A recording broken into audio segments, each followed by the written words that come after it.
તો જૂનાગઢમાં ધર્મેન્દ્ર મોદી ભાજપમાં જોડાયા। વોર્ડ નંબર 11 માંથી તેમણે અપક્ષ ઉમેદવારી કરી હતી। ઉમેદવારી પરત ખેંચી ભાજપના ઉમેદવારને સમર્થન જાહેર કર્યું। સાથે કહ્યું કે વોર્ડ નંબર 11 થી ભાજપની પેનલને જીતાડવા માટે પ્રયત્ન કરીશ। વોર્ડ નંબર 11 માંથી અપક્ષ ઉમેદવાર ધર્મેન્દ્ર મોદી ભારતીય જનતા પાર્ટીમાં જોડાઈ ગયા છે।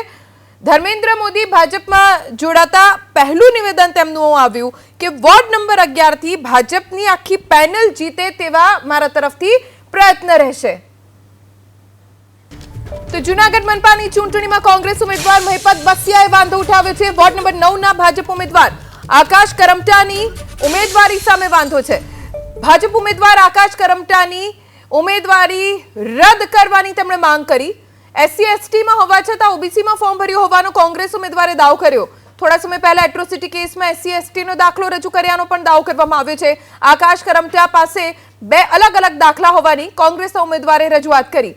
कोर्ट में जवानी कांग्रेस उम्मीदवार महिपत बसियाए तैयारी पण दर्शावी छे।